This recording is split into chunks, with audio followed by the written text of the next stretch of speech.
మా ఛానల్స్ లో వ్యాపార ప్రకటనలు, ఇంటర్వ్యూల కొరకు మాకు వాట్సాప్ మెసేజ్ చేయండి 7799789788. గురుగారు నమస్కారం. శ్రీమాత్రే నమః.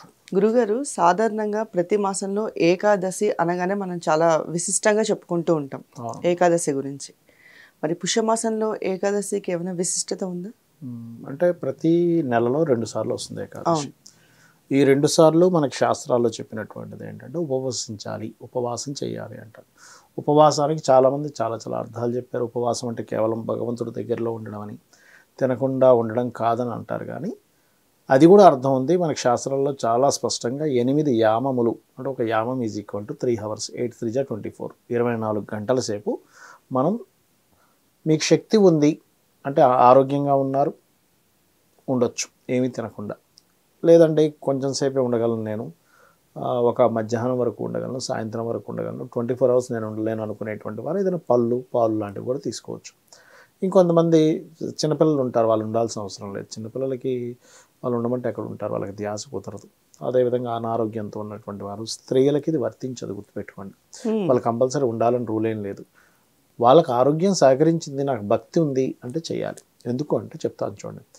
ఏమంటే అన్ని ఉపవాసాలు దేవుడి దగ్గర ఉన్నా ఇది మాత్రం ఖచ్చితంగా తినకుండా ఎందుకు ఉండాలి అంటే, ఈ ఏకాదశి సమయంలో కనుక ఉపవాసం ఉంటే వాళ్ళ ఆయుష్ పెరుగుతుందని, వాళ్ళకు వచ్చేటువంటి ప్రాణాంతకమైనటువంటి డిజీజెస్ ఉంటాయి, ఈ క్యాన్సర్ లాంటివి, అలాంటివి వచ్చే ఛాన్సెస్ చాలా తక్కువగా ఉన్నాయి అనేటువంటి దాని మీద పరిశోధన చేసి ఒకతను డాక్టరేట్ పొందాడు. అతనికి నోబెల్ బహుమతి పొందాడు ఆయన. దాని మీద అంటే ఉపవాసం చేస్తున్న వాళ్ళ పరిస్థితి ఏమిటి, చేయని వాళ్ళ పరిస్థితి ఏమిటి, అందులో ఏకాదశి ఉపవాసం చేయడం వల్ల వచ్చే లాభాలు ఏంటనే దాని మీద మనకి శాస్త్రంలో చూసుకున్నట్లయితే మనకి ఈ ఏకాదశి కానీ, ద్వాదశి కానీ, త్రయోదశి కానీ తిథులు ఎలా ఏర్పడతాయి అంటే, చంద్రుడు రవి ఉన్నటువంటి డిస్టెన్స్, అంటే రవి నుంచి చంద్రుడు ఎన్నో స్థానంలో ఉన్నాడు, దాన్ని బట్టి ఏకాదశి నిర్ణయం జరుగుతుంది. రవి నుంచి చంద్రుడు 5వ స్థానంలో కానీ 11వ స్థానంలో కానీ ఉన్నప్పుడు ఏకాదశి ఏర్పడుతుంది. తిథులు అంటే పౌర్ణమి, పాడ్యమి తిథి, ఈ పౌర్ణమి రోజు నుంచి మనకి అమావాస్య ఎట్లా అయితే లెక్కలు వేసుకుంటాం. ఆ రకంగా ఈ పంచమ స్థానాన్ని జ్యోతిష్ శాస్త్రంలో ఇమ్యూనిటీ స్థానంగా చెప్తారు. Immunity power. ఇమ్యూనిటీ అంటే ఏమిటి? రోగ నిరోధక శక్తి. మీకు ఎన్ని టాబ్లెట్స్ వేసుకున్నా మీ బాడీ కనుక రోగ నిరోధక శక్తిని కనుక లేనట్లయితే, పొందకున్నట్లయితే మీకు ఎన్ని టాబ్లెట్లు వేసినా కూడా పనిచేయదు. ఇన్బిల్ట్గా రోగనిరోధక శక్తి ఎక్కువగా ఉండాలి వ్యక్తికి. అవి ఎలా ఏర్పడతాయి, రోగనిరోధక శక్తి ఎలా వస్తుంది అంటే, మన బాడీకి ఒక సిస్టమ్ ఉంది. అదేంటంటే మనం నిద్రపోయేటప్పుడు మాత్రమే ఆ సిస్టమ్ అలర్ట్ అవుతూ ఉంటుంది. అందుకే మన సనాతన ధర్మంలో, మన శాస్త్రాల్లో సూర్యాస్తమం అవ్వకముందే తినేసాయి, సూర్యాస్తమం తర్వాత నువ్వు ఫుడ్ ముట్టుకోకు అని చెప్తారు. ఎందుకు అంటే మీకు అరుగుదల బాగుంటుంది, మీరు నిద్రపోయే సమయం కల్లా అరిగిపోతుంది మీ బాడీలో ఫుడ్, అరిగిపోయి చక్కగా పడుకుంటారు 9కో 10కో. నిద్రపోతే తెల్లారు వరకు ఏమవుతుందంటే ఈ బాడీకి ఇంక వేరే డైజెషన్ చేసే పని ఉండదు. అదేం చేస్తుంది, లోపల రిపేర్స్ చేసుకుంటూ ఉంటుంది. లోపల ఏవేవి ఎక్కడైనా బాడీలో ఏదైనా డ్యామేజెస్ ఉన్నాయి, ఎవ్రీథింగ్ బ్లాకేజ్ అన్ని క్లియర్ చేసుకునే పని మీద ఉంటుంది. అదే మనం కనుక రాత్రి 10కో, ఇప్పుడు ఇంకా కొత్తగా వచ్చే లేట్ నైట్ ఫుడ్స్ అని 12కి 1 గంటకి 2 గంటలకు కూడా తింటుంటారు అర్ధరాత్రి బిర్యానీలని. అట్లా తింటే ఏమవుతుందంటే అసలు బాడీకి రెస్ట్ ఇవ్వట్లేదు, దాని ద్వారా ఇబ్బంది పడుతుందని ప్రూవ్ అన్నది. అలాగే ఈ ఏకాదశికి చంద్రుడు 11లో కానీ 5లో కానీ ఉన్నప్పుడు రవి నుంచి ఇమ్యూనిటీ ఎనర్జీస్ పెరుగుతాయి బాడీలో. ఇమ్యూనిటీ పవర్ పెరిగే సమయం అది. ఆ సమయంలో మీరు ఇమ్యూనిటీ పవర్ పెంచేటువంటి సమయం, బాడీ పెంచుకునే సమయంలో, మొత్తం బాడీని క్లీనింగ్ చేసే సమయంలో మీరు ఫుడ్ వేసారనుకోండి, ఫస్ట్ ఏం చేయాలి, బాడీలో ఏదేమైనా మీరు ఫుడ్ వచ్చింది అంటే ఫస్ట్ దాన్ని క్లియర్ చేసే పని మీద ఉంటుంది బాడీ. ఎందుకంటే అది అలా వదిలేస్తే లోపల అది పాడైపోతుంది, ఫుడ్ కొంచెంసేపు పాడైపోతుంది చూసారు, దానివల్ల బాడీకి ప్రమాదం. అందుకని అది ఏం చేస్తుంది, బాడీ లోపలికి వచ్చింది అనగానే ఏ పదార్థం వచ్చింది దానికి ఎటువంటి గ్యాసెస్ కావాలి అన్నీ రిలీజ్ చేస్తుంది.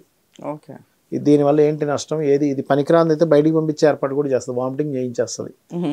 ఏమిటి మొత్తం పెద్ద సాంకేతిక ఒక పెద్ద సైంటిస్టులే లోపల ఉంటుగా ఉంటుంది పరిస్థితి, ఒక పెద్ద గ్యాంగ్ మొత్తం. అలా ఈ ఏకాదశికి మనం తినకుండా దైవనామ స్మరణలో ఉన్నాం అనుకోండి, దైవనామ స్మరణ ఈజ్ ఆల్సో ఇమ్యూనిటీ. పంచమం ధ్యాన స్థానం అంటారు దాన్ని.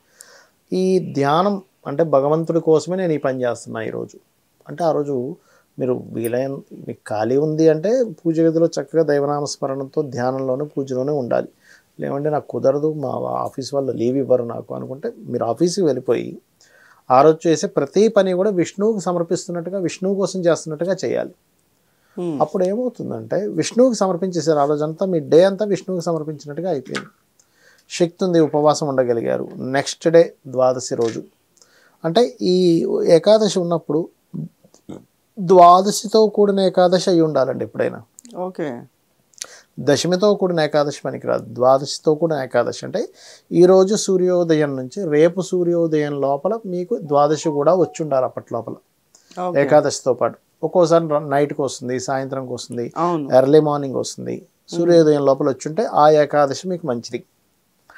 అలా అయిన తర్వాత నెక్స్ట్ డే ఏకాదశి వ్రతాన్ని విరమించుకొని చక్కగా మీరు భోజనం చేసి ఎవరికైనా భోజనం పెట్టి మరలా ద్వాదశి నాడు పూజ చేసుకొని చేస్తారు. ఇలా చేస్తే ముఖ్యంగా ఆరోగ్యం. అయితే ఈ ఏకాదశికి ఉన్న మరొక ప్రత్యేకత ఏమిటంటే సంతాన సాఫల్యాన్ని ఇచ్చే ఏకాదశిది.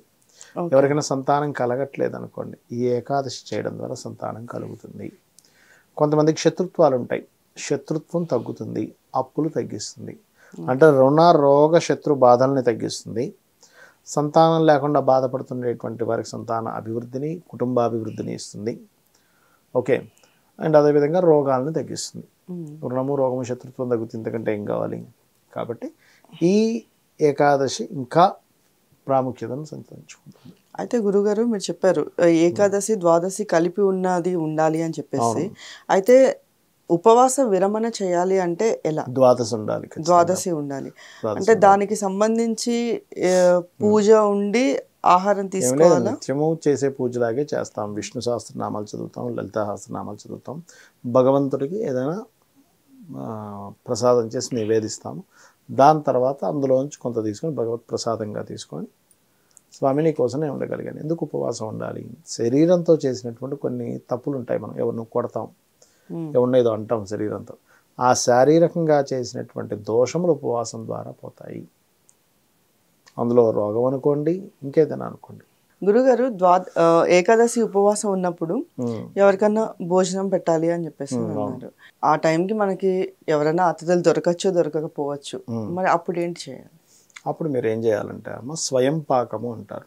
బియ్యము, 2 రకాల కూరగాయలు, 2 రకాల పప్పులు, ఉప్పు, ఇలా నూనె ప్యాకెట్ ఇవన్నీ కలిపి ఎవరికైనా దానంగా ఇవ్వచ్చు తీసుకెళ్ళి పురోహితుడికి. అసలు మన దాంట్లో ఇంకా చెప్పాలంటే నాట్ ఓన్లీ ఏకాదశి ద్వాదశి అని కాకుండా నిత్యము కూడా మనం భోజనం చేసేటప్పుడు ఖచ్చితంగా మన ఇంట్లో ఒక అతిథి భోజనం చేయాలట. అసలు ఆ రోజులు ఎప్పుడో పోయాయి, ఇప్పుడు చాలా రేర్. ఇంకా దుర్మార్గం ఏంటంటే కొంతమంది వస్తున్నారని తెలిస్తే బయటికి వెళ్ళిపోయే వాళ్ళు కూడా ఉన్నారు. నిజంగా నేను చూశానమ్మా, ఎట్లాంటి వాళ్ళని చూశానంటే నా లైఫ్లో. ఆ ఏరియాలో ఫంక్షన్ ఏదైనా జరిగితే వీళ్ళు వెళ్ళిపోతారా ఇంటికి తినడానికి, అసలు వాళ్ళు తెలియాల్సిన రూల్ కూడా లేదు వీళ్ళకి. ఆ ఏరియాలో ఫంక్షన్ హాల్స్ ఎక్కడున్నా అక్కడ పలానా ఫంక్షన్ జరుగుతుందంటే ఇంట్లో వండుకోకుండా వెళ్ళిపోతారు. ఆ ఇంటికి ఎవరైనా చుట్టాలు వస్తున్నారంటే మేము ఊరు వెళ్తున్నామండి అని చెప్పేసి తాళం వేసుకొని బయటికి వెళ్ళిపోతారు. అయ్యయ్యో. మన శాస్త్రాల్లో ఉన్నదేమో అతిథి దేవో భవ, భగవంతుడితో సమానం అతిథి. ముందు అతిథికి తెలియక కొంతమంది చేసే మిస్టేక్స్. అతిథికి పెట్టే తినాలి అసలు మనం. సో మీరు అడిగినట్టుగా ఇక్కడ కుదరలేదు, ఎవరు రాలేదు, అతిథి రాలేదు, లేకపోతే ఎవరినైనా పిలిచే భోజనానికి రాలేదు, చక్కగా వాటిని తీసుకెళ్ళి దానంగా ఇవ్వచ్చు. ధన్యవాదాలు. శ్రీమాత్రే నమః.